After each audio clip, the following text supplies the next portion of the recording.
हिंदी प्रतियोगिता में प्रतिभाग करने वाले मेरे प्रतियोगी प्रिय छात्रों, जैसा कि उम्मीद करता हूं कि आप अपने भविष्य के प्रति तैयारी में लगे होंगे और हर दिन नए टॉपिक के साथ अपनी तैयारी को आप आगे बढ़ा रहे होंगे। इसी कड़ी में आज हिंदी वाग्धारा चैनल में आपका फिर से हृदय से स्वागत है।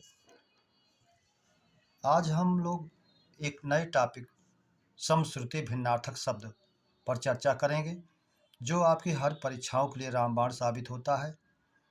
इसके अर्थ को समझते हुए अन्य प्रकरणों में भी ये मददगार होता है, जैसे प्रायवाची में भी इसके अर्थ के शब्द प्रायः पूछे जाते हैं। तो उम्मीद करता हूँ कि इसका अध्ययन करेंगे और आपके आने वाली परीक्षाओं के लिए आपके लिए बहुत ही उपयोगी सिद्ध होगा।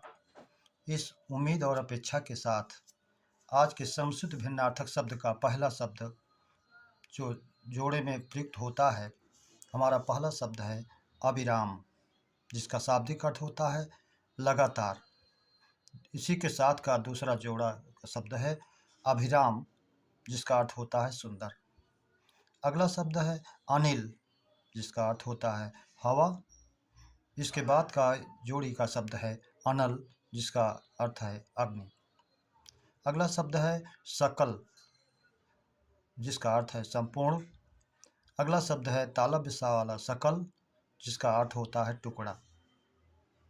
अगला शब्द है हमारा सकृत, जिसका अर्थ है एक बार। फिर अगला शब्द तालव्य सा से है सकृत, जिसका अर्थ है विष्ठा। इसी तरह हमारा अगला शब्द है अब्ज, जिसका अर्थ है कमल। इसी का जोड़ी अगला शब्द है अब्ध, जिसका अर्थ होता है बादल। अगला शब्द है हमारा अपटु, जिसका अर्थ होता है मूर्ख, जो पटु ना हो, चतुर ना हो, मूर्ख। अगला वस्त्र है अपट, पट का अर्थ है वस्त्र, अपट जो बिना वस्त्र के है। अगला शब्द है हमारा जगत। इस जगत के ता में जो हर चिन्ह से युक्त होगा उसका अर्थ होगा संसार, और जिस जगत के ता में हल चिन्ह नहीं होगा उसका अर्थ होगा कुएं के चतुर्दिक बना चबूतरा। अगला शब्द है हमारा तरणि, जिसका अर्थ है सूर्य। इसके जोड़ी का अगला शब्द है तरणी, जिसका अर्थ है नाव। यही एक शब्द और आता है तरुणी, जिसका अर्थ होता है युवती। अगला शब्द है हमारा जलज, जिसका अर्थ है कमल। इसकी जोड़ी का अगला शब्द है जलद, जिसका अर्थ होता है बादल। अगला शब्द है हमारा नाक, जिसका अर्थ है स्वर्ग। अगला शब्द है नाग, जिसका अर्थ है सर्प और हाथी। अगला शब्द है हमारा विजन और व्यजन। विजन जो जन से शून्य है, लोगों से रहित है। अगला शब्द है व्यजन, जिसका शब्द है पंखा। अगला शब्द है सर, दंती सा वाला सा, जिसका अर्थ है तालाब। अगला शब्द है सर, जिसका अर्थ है बाण। अगला शब्द है स्वजन और स्वजन। स्व जैसा आप जानते हैं स्व का अर्थ अपना होता है, जन अपना व्यक्ति अर्थात आत्मीय जन। अगला अर्थ शब्द है स्वजन, जिसका अर्थ है कुत्ता। अगला अर्थ शब्द है स्वपच, जिसका अर्थ है स्वयं पाकी, स्वयं पकाने वाला, भोजनात् के लिए स्वयं पाकी।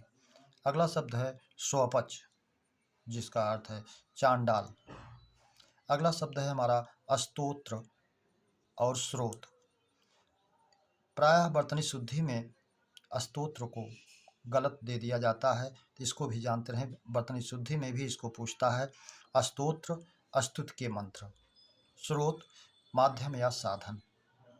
अगला शब्द है हृद, जिसका अर्थ है तालाब। इसका जोड़ी का शब्द है हृद, जिसका अर्थ है हृदय। अगला शब्द है व्यंग। जैसा आप जानते हैं ये वी उपसर्ग से यण संधि के तहत बना है, वी प्लस अंग अर्थात बिना अंग का।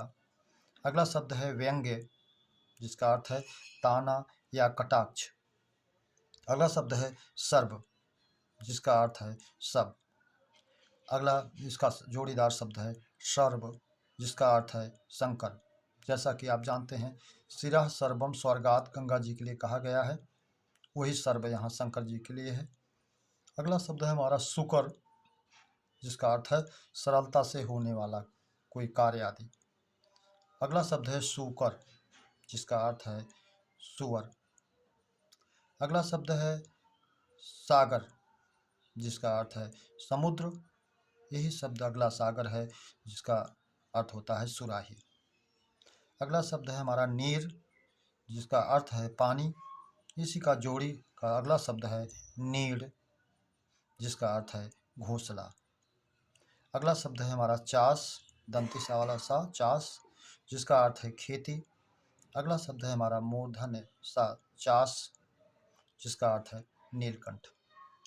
मेरे प्यारे बच्चों, आज का शुद्ध भिन्नार्थक शब्द यह आपका इसके भिन्नार्थक शब्द के अलावा प्रायवाची में भी काम आने वाला है, जो आपकी परीक्षाओं के लिए अति उपयोगी सिद्ध होगा।